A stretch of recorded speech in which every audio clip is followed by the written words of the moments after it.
Well, let's go ahead and get started. Again, I'd like to say welcome. My name is David Sanders. I'm Department Chair for the Department of Civil Construction and Environmental Engineering at Iowa State, and I'd like to welcome you to our CCEE webinar, focusing on the state of the department and a town engineering update.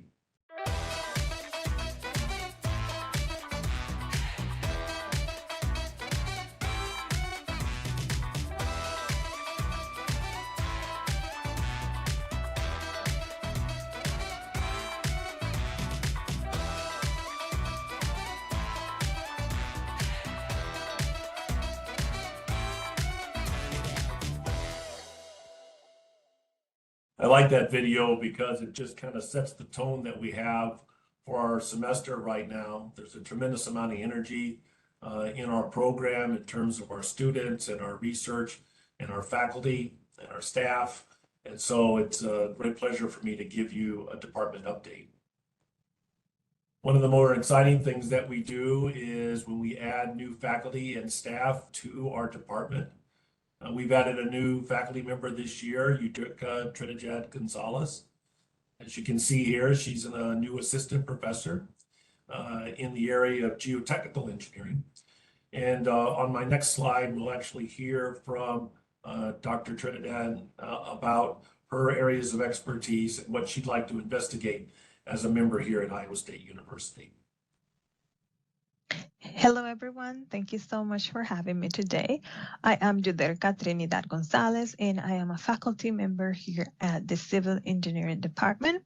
My research is focused on geotechnical engineering, and some of my research interests are the foundation, numerical methods, geotechnical asset management, and all things related to probabilistic and risk assessments, studies, laboratory testing optimization, and application of statistics to geotechnical problems. I work in industry for 7 years, and some of the things I did were driven piles, small diameter drill shafts, gravel aggregate columns, and superstructure. And here is a picture of me with my crew members back in the day when I used to work in the industry. Here I have just some pictures of some of the projects I've worked on related to numerical analysis. I have a little bit of a summary about myself here. I got a bachelor's degree back in the day, like 200 years ago. And then I worked as a bridge engineer and design for 7 years. And later I moved on to go back to grad school, and I got a Fulbright scholarship, got a master's and a PhD degree here at Iowa State University. And then I worked for as a postdoctoral researcher. And later that year, I went to work to the UK for almost 2 years, and then I came back here to Iowa State to work as a faculty member.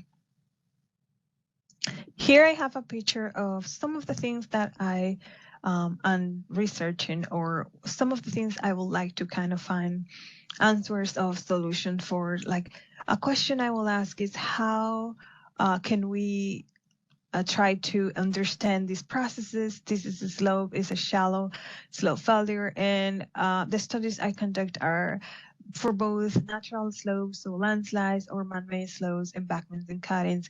So how would we address the problems, and what type of analysis do we need to conduct to understand what is the probability of our asset, in this case a slope, failing? So here's just a small summary of my overall research interests and vision.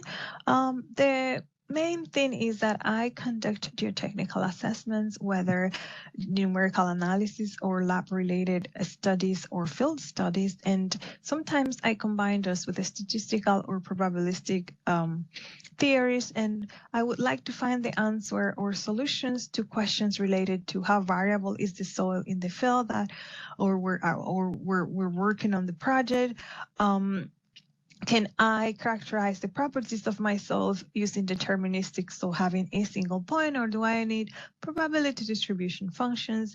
How likely is that I will have failure for my asset? For example, if I have a slope, if I am a DOT and I have a slope, are my slopes going to fail? Does that failure is dependent on the soil type, or is the geometry of the slope, and those type of things? And at the end of the day, my end goal is, disseminate the findings of my research, publish journals, go to conferences, get invited into talks, and provide the public with open source tools that everyone can use and implement for the project so they can actually have an indication of how high are the risks when in relationship to soil properties and soil structure interaction and things like that. In terms of teaching, I taught 360, which is Introduction to Geotechnical Engineering last semester. And this semester, I'm teaching a class that's called Application of Numerical Methods to Geotechnical Design. This is a grad level class, and 360 is an undergrad class. And I'm very excited this semester because I'm going to implement some hands-on projects that will allow students to do some publications at the end of the class. And everyone's happy to be there taking the class. So I'm very happy about it. And that's all I have. If you have any question, I guess you will ask David. Thank you. But we're excited to have Yuderka here. If you have specific questions for Yuderka or would like to get involved with her research program, please reach out to her directly. You can find her address through our directory page on our CCEE webpage. We've also got some new staff members. Nikki Eggert has joined us as an academic advisor. Nikki was a teacher, but also has a bachelor's degree in mechanical engineering. So she's really gotten going very quickly, even though she didn't have academic advising experience. She's been through an engineering program and therefore comes with a wealth of knowledge of what it means to navigate through an engineering program for our students. We've also added Jenna Levendusky. Jenna also came from education, elementary education, but she brings extreme enthusiasm to our advising center. She's the face of our advising center and helps direct students to where they need to go. It's good to note that she's replacing April Franksine, who had been part of the university community since 1990 and had been an integral part of our department since the turn of the century. So Jenna's been a great addition to our program. If you look at our overall program, we have 32 tenure track faculty members. These are faculty members that are involved in the full mission of our department, which means that they're doing teaching, research, and service. We have 2 faculty that focus strictly on research, and we have 10 faculty that are focused on teaching. In addition to that, we have, the reason it's 14.75 is we have a part-time staff person. So we have 15 staff people within the department. We have 4 of them are in our lab area. They help our research as well as our courses. Our program continues to be extremely practical and experiential. Therefore, we have a number of labs that our undergrad and graduate students participate in, and our lab staff are instrumental in terms of allowing those types of labs to occur. We have 5 staff in student support. This is our advising center. We have 4 advisors, plus then Jenna, who is the gatekeeper into our advising center. And then we have 6 administrative staff that handle everything from contracts with our grad students to helping grad students get in. They also administer our relationships with our alumni and also other programs that we have within the department. Our enrollment continues to be extremely strong. We have about 850 undergrads and about 150 graduate students. So we're 1,000 strong in terms of our enrollment within the department. And you can see the distribution of the programs within degree programs within our department. You'll remember that our civil engineering program just celebrated 150 years of existence just here a couple of years ago. And our construction engineering program celebrated 60 years. And our environmental program is just in its 3rd year. So just in its 3rd year in terms of its being its standalone bachelor's degree program, we already have 100 students in the program. So it's been a really strong offering for us. You can see that our PhD program remains strong in terms of having over 100 students in it. And our master's degree program is growing. We've seen that our students are extremely successful in getting internships. We lead the college in terms of the number of internships that we have, with over 90% of our students having an internship or a co-op experience while they're at Iowa State.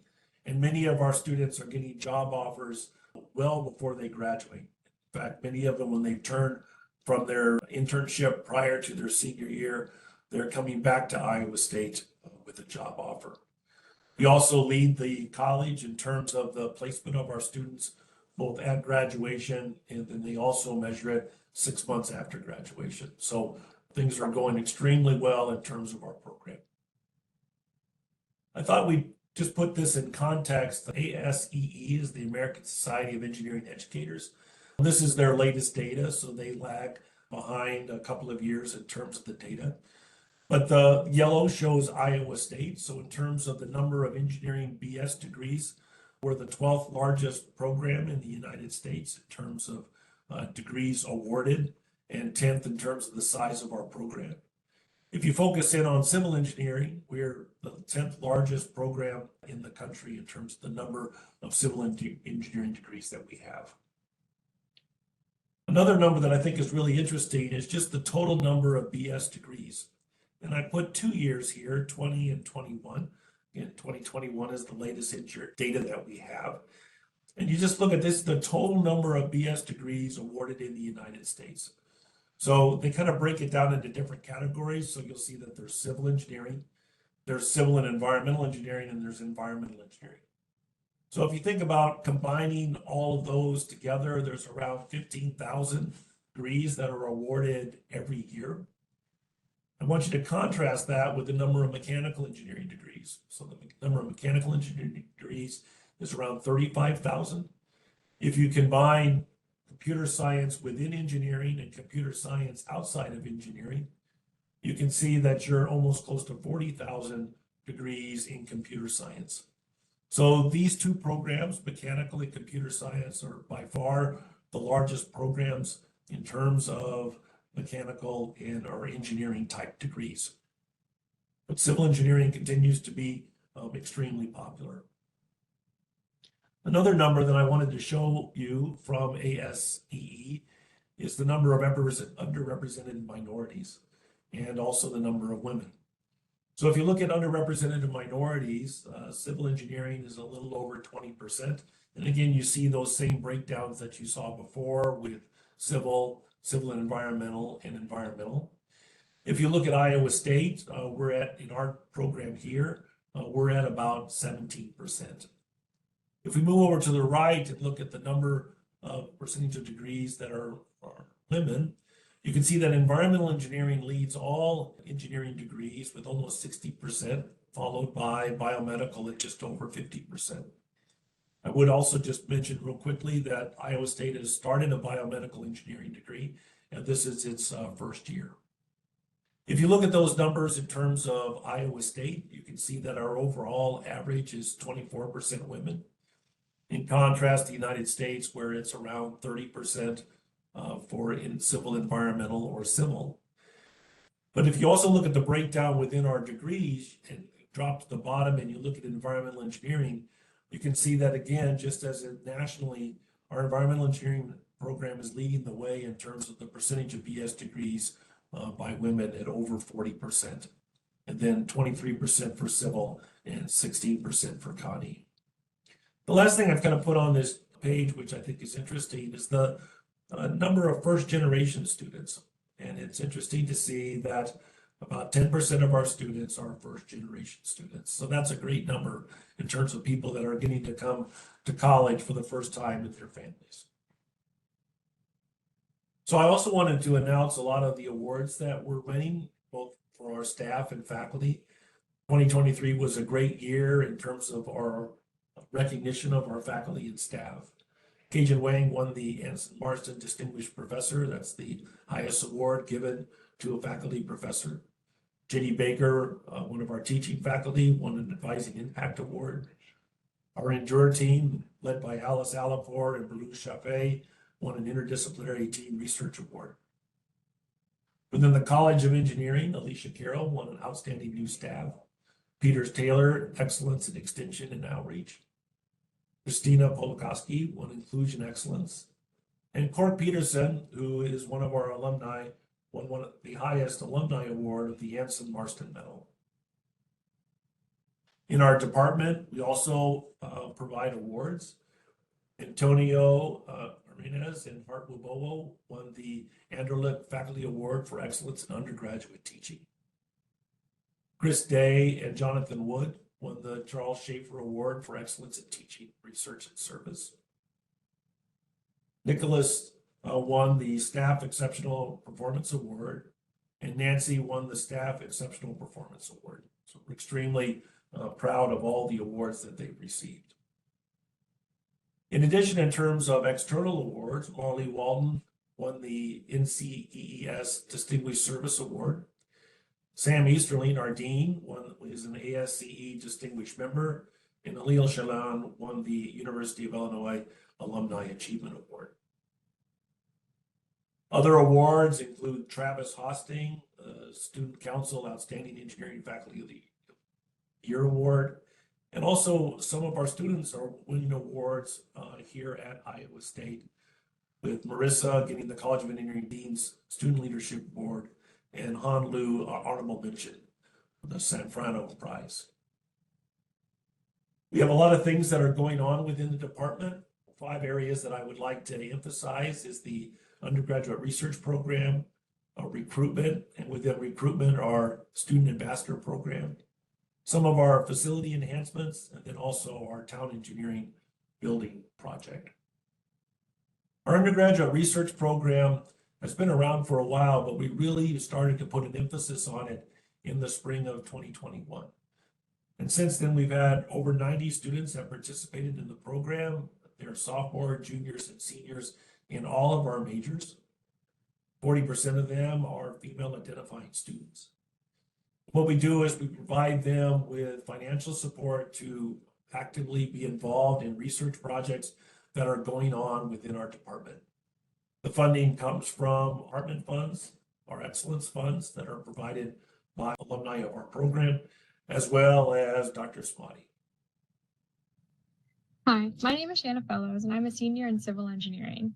I've participated in research within the CCEE department for 7 semesters. My first step into research was through the first-year honors mentor program, where I worked with a team of students to learn about the structural capabilities of innovative materials like shape memory alloys and ultra-high performance concrete.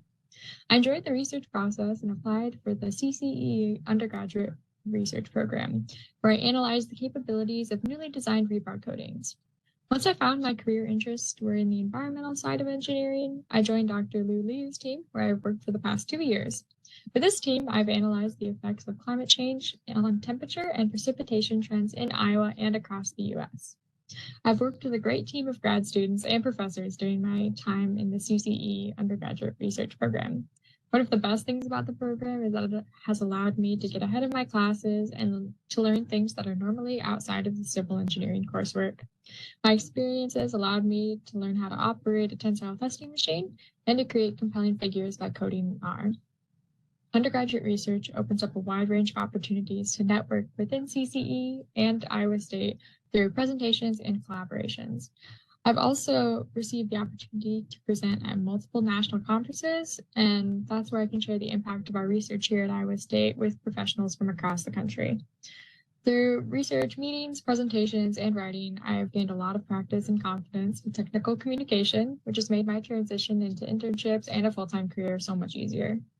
Undergraduate research within the CCE department has been a great addition to my time here at Iowa State, and I would recommend it to anyone who is interested in becoming a more well-rounded engineer. A couple more comments about Shanna. I really appreciate her describing the program. I don't know if you caught it, but she initially started out in the structures area and then switched over to environmental, and that's just fantastic. It's great that she was able to use the undergraduate research program to find out where her passion was. Our undergraduate research program can just be during the academic year, meaning during the fall and spring semester. But sometimes if it works out, it can also span into the summer. And so it's a great, again, opportunity for not only our students, but our faculty to get to know each other better and to learn things in a different way than what they would learn in their traditional classes.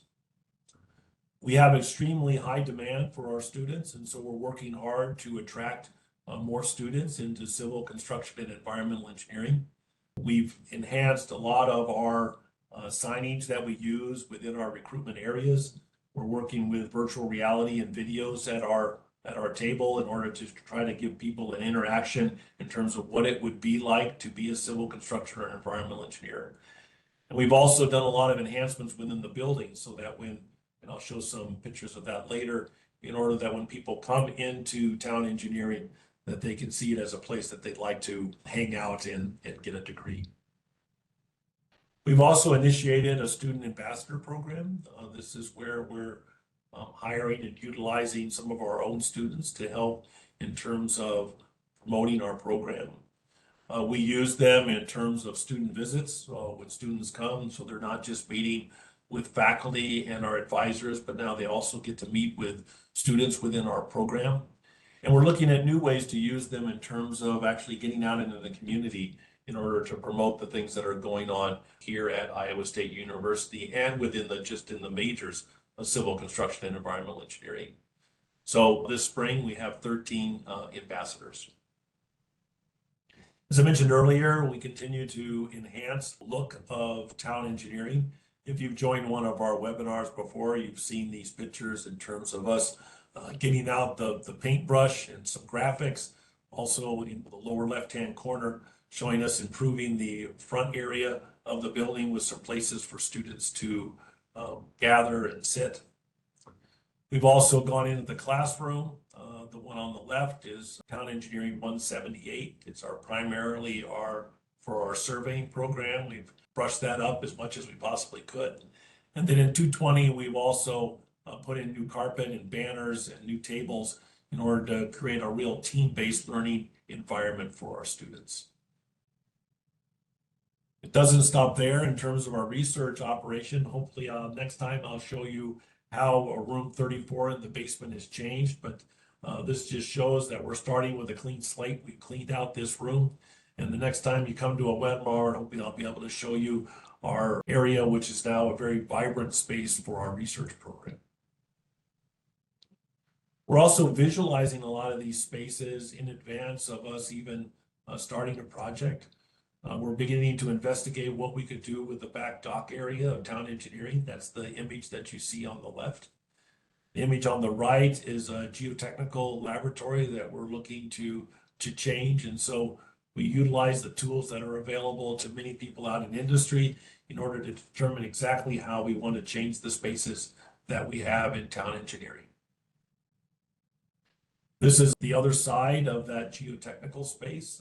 If you came here for an undergraduate or graduate degree, this is what we call the aggregate room. So on the left-hand side right now, there are a series of bins there that open to the outside. And so this room is extremely difficult to climate control, especially in the winter.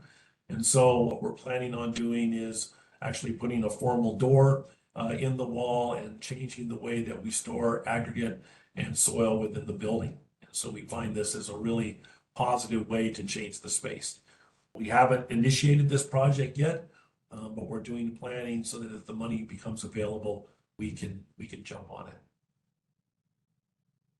This is our main entry into the building, the elevator core. The picture on the left is what you see right now with a door that seems to go nowhere. This is another project that we're in the process of developing to try to make this area much more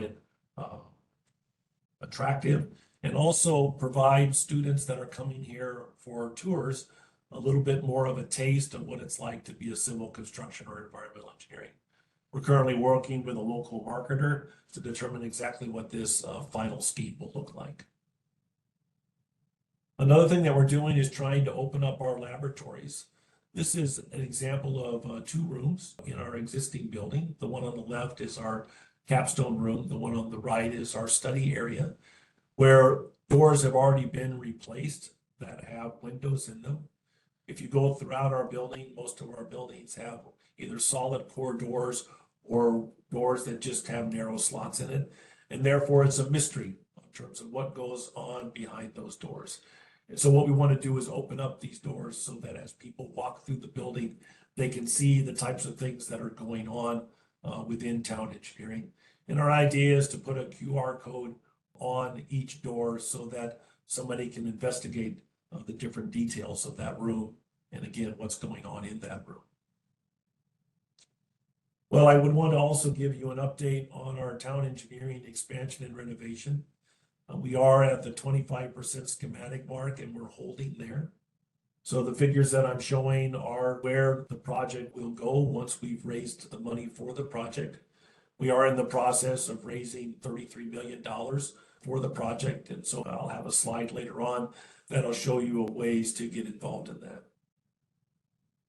The project is extremely student-centric. If you're alumni from this program, you know that our students enter from the south portion of the building. The north is where faculty and staff come through, and very few people enter in through the main door, which is on the east side of the building. So what we want to do is completely reinvent this south side. This is what town engineering looks like today. Well, maybe not today because there's a little bit of snow on the ground. And this is what we hope it looks like in the future.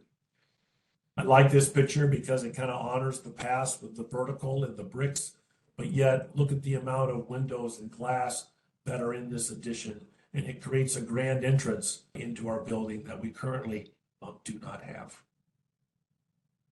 This is a picture looking from that first floor south towards the design center. Again, places for students, faculty, and staff to gather with just a tremendous more light coming into the building. The amount of natural light that we have in our existing building is extremely limited. You can also see classes. There's a classroom on the right-hand side there, which is our new environmental lab. And there's also class on the second floor, as you can see the person standing at the window. This is that second floor where, again, you can see gathering areas for students to be, an open computer area there in the back, as well as two large classrooms, one straight ahead of you and one to the right. You can notice the bricks that are the exterior of the existing building. And so this addition is completely integrated to the building, the existing building on the first and second floor. This is an example of the transformation that can occur through this building addition. This is our existing environmental lab. As I mentioned, it's a very strong growing program for us with over 100 students in the environmental engineering program. And plus, we still have an environmental option within our civil engineering program. You can see that there's really no place for an instructor to stand. Sight lines are very difficult. And our technology is a chalkboard. In contrast to that, in the addition, this is what the students would have. So just a lot more light coming in, natural light coming into the building, a place for the instructor to stand. There's a prep room off to the left that you can't see that can help us get ready for the laboratory. And as you look through the glass in the back, that's into the lobby area that I showed you before. This will be our primary purpose will be our civil surveying room. But again, it's based on team-based learning, places where students can gather, places where the surveying equipment can be stored nicely. The lobby area, again, is behind those doors to your right. This is on the second floor. This is our electrical mechanical teaching laboratory. Again, you can see that team-based learning. On your right are mechanical systems that are operative that can be used during class to show students how different types of mechanical systems work. Straight ahead, you'll see some electrical systems. These will be 100% to scale, and everything will be just as you would find in a building, except for they won't be live. You'll also see whiteboards on the side of the room where students can go and work in teams. Another key component of the addition is the moving or advising center. Currently, our advising center is on the third floor. It's difficult to find. It's difficult for students to sit there and wait for them to get their advising appointments. Where this will be a dedicated space for advisors. There's a place for them to gather and wait. There's a conference room that's attached to the advising center where we can meet with prospective students and their parents. I just wanted to show you a contrast between the new space and the old space that we have. This is a layout of the current town engineering. I want you to look at the size of rooms. There are a tremendous large number of small rooms. What you see in the upper left and upper right are the structures laboratories. In the bottom right-hand corner is our capstone lab. But outside of those three spaces, there's lots of much smaller rooms. In contrast to that, this is the floor plan of the rooms that I've just showed you, where it's not so much about increasing capacity as it is about increasing the size of the space to accommodate the types of instruction that we use today. So you can see collaboration spaces, team-based classrooms, conference rooms that we really don't have right now, as well as improved bathroom facilities and the advising offices down there in the bottom corner. This is the second floor, again with the two team-based classrooms. I didn't show you a rendering of the bottom left-hand classroom. That's a large multi-purpose room that we could use within our program. And again, more collaboration spaces and conference rooms. Because we're at the 25% design level, each one of these spaces has been completely detailed out.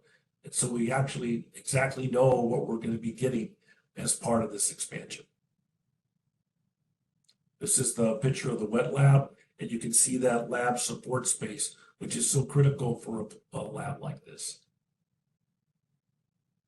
So this is the elevations of the building, the south elevation looking north with the large grand entrance into town engineering. And then the east elevation is looking to the west with the traditional front door there in the middle, as well as the addition on the left-hand side. The size of the project is around 24,000 gross square feet. This is both new and renovated space. It'll take our entire building from a little over 110,000 square feet to 128,000 square feet. And it'll just really, I think, radically change the dynamics of the building that we currently have. If you'd like to be part of this project, again, this project is 100% money from donors. We are trying to raise $33 million by the end of this year. You can reach out to me directly, David Sanders, at sandersd@iastate.edu. Or you can also reach out to Jolene, the development officer that's in charge of this. You can also go to our webpage, CCEE@iastate.edu, and there's a tab there where you can learn more about the project. We have additional renderings and also a couple of videos that describe the project, as well as a pamphlet that you can share.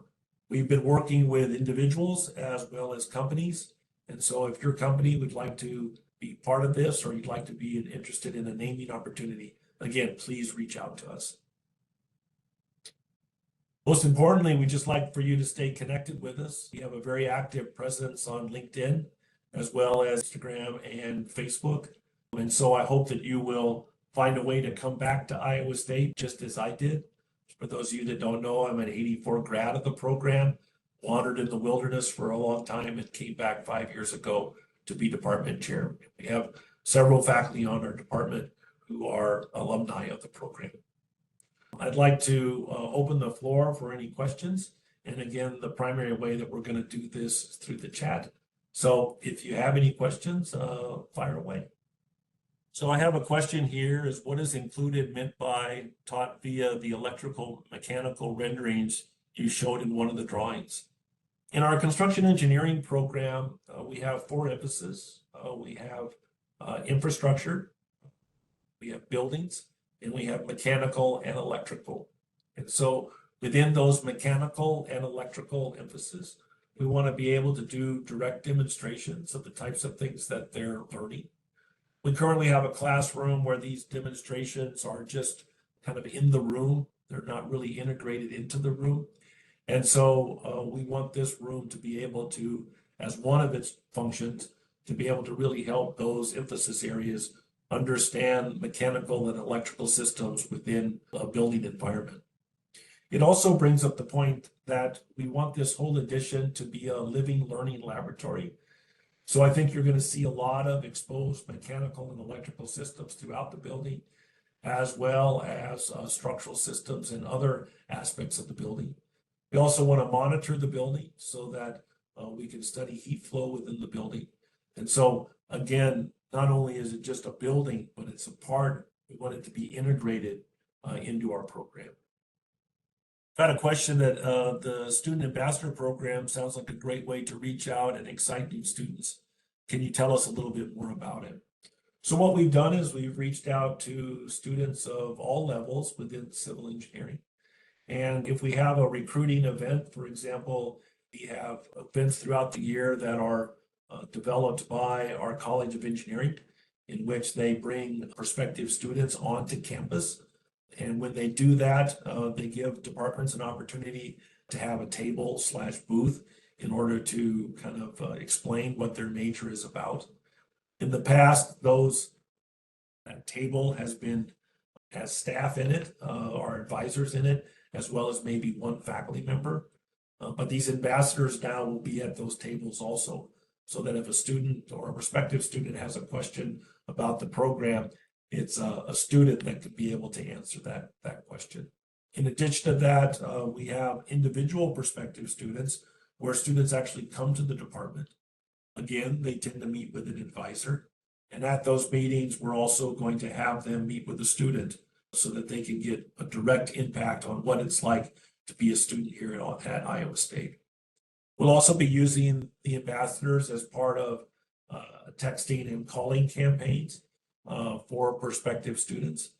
And these are students that are not only part of our program that they've declared either civil construction or environmental engineering, but also undeclared students. About 20% of the students that come into the College of Engineering are undeclared. This question: will the Board of Regents be asked to contribute anything to the new innovation work to town? We have been talking from the very beginning with the college and the university. We've gotten this far because we've initially got approval at the college level to investigate the needs within the department and whether or not we needed new space. Once we cleared that hurdle, we then went to the university, which gave us permission to hire a consultant to do our first round of investigation into the project. Once we had completed that, we then went to the Board of Regents and we asked for them permission to do the 25% schematic design. So we have permission from the college, the university, and the Board of Regents for this project. But at this point in time, it's not on their list of projects that receive state funds. Currently, right now, there's a new building that's being built for the industrial engineering, the ISU department. That again is 100% facilitated through private giving. There was a $42 million lead gift for that building. It's about a $75 million building. So there could be some state money into it through different initiatives, but really the primary funding source for the building is private or outside giving. In terms of staff, I understand that Doug Wood is back working in the structures lab. This is true. Doug Wood was our lead staff person in our structures lab for many years. And if I tell you a personal story, when I was a student here at Iowa State, I worked with Doug Wood as an undergraduate researcher in the structures lab. But Doug retired here a couple of years ago. And because of the demands within our structures lab, we've asked him to come back part-time to help manage our structures lab so that we can be more efficient and get projects through. So we're excited to have Doug back on a part-time basis. Next question was, are we still getting students interested in surveying? The comment is, I'm finding it difficult to find surveyors in practice. I'd like the proposed improvements in the building and the student involvement. Oh, Lauren, an 84 grad, we're the same year. We offer 2 courses in surveying. There's the basic course, 111. It's a 1-semester course. But we also offer a course at the senior level, 417. And we continue to have a strong interest in that class. I know that they're considering changing some of the accrediting rules for surveying. And so the question is, do we need to potentially offer a 3rd course? But I think that we do have a certain number of students that are still interested in surveying. And we still have students that do that as part of their summer interns. It's probably not one of the primary ones that people are choosing, but there's still strong interest in surveying. The next question is, do you anticipate CCE undergrad and grad student count increasing in the future? Will the lack of the addition significantly impact the ability for CCEE to grow? I think that's a really interesting question. As you look at the other majors within the College of Engineering, since the mid-90s, every other major has gotten either an addition or a new building. We were able to grow in town engineering because of the construction of a new building for aerospace engineering. We shared this building with them up through 1999. Ag Biosystems Engineering has a new building. IMSE has a new building. Electrical engineering had an expansion. Chemical engineering had an expansion. Mechanical engineering essentially got a new building that they share with material science and engineering. So I would say that civil engineering, civil construction and environmental engineering is really, outside of the addition in 1999, we have been in the same building without radical changes since 1971. And so this addition is really a generational opportunity to kind of bring us into a new level of construction. Our building was designed in the late 60s, and so it has flavors that date back to those times. And any new building that is built as we've shown in the addition, a lot more collaborative spaces and glass. When these other programs have gotten an addition, they have seen an uptick in the number of students that have gone into their programs. And so I think that this addition is critical, not only for the quality of education that we give the students that are here, but I think it's also critical in terms of attracting students into civil construction and environmental engineering. Because when they come to campus, they want to try to visualize, well, I'm going to be spending a lot of time in this building. Do I want to spend a lot of time in this particular building? And I think this addition would be really key to that. As we look at overall enrollment, there was a downturn that occurred as part of COVID and also as part of just the overall size of the university. The university, for example, when I was here, was around 24,000. It grew to 30,000. And then all of a sudden it got all the way up to 36,000. And since then, we've now dropped that down to 30,000 students. And that's a much more manageable size for the university in terms of its infrastructure. And with that, we've seen a drop in the number of students in our programs, but now we're seeing an increase in the size of our program, and we're pleased about that. I think that as the demand for civil construction and environmental engineering continues to get high, or is high, and as that gets translated down into the high schools, that this is a great career opportunity that will continue to see our numbers increase. At the graduate level, I would see more of our PhD program only growing slightly, but I think that there's going to be a time when more advanced degree is going to be even more critical. And so I expect to see growth in our master's degree programs. Well, if you have any questions, feel free to reach out to me, David Sanders, Sanders, D, S-A-N-D-E-R-S, D at iastate.edu. And I'd love to answer your questions.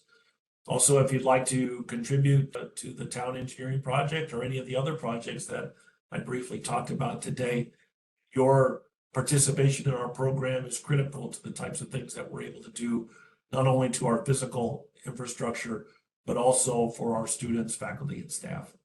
I hope you have a great day. And again, thank you for joining us. Take care.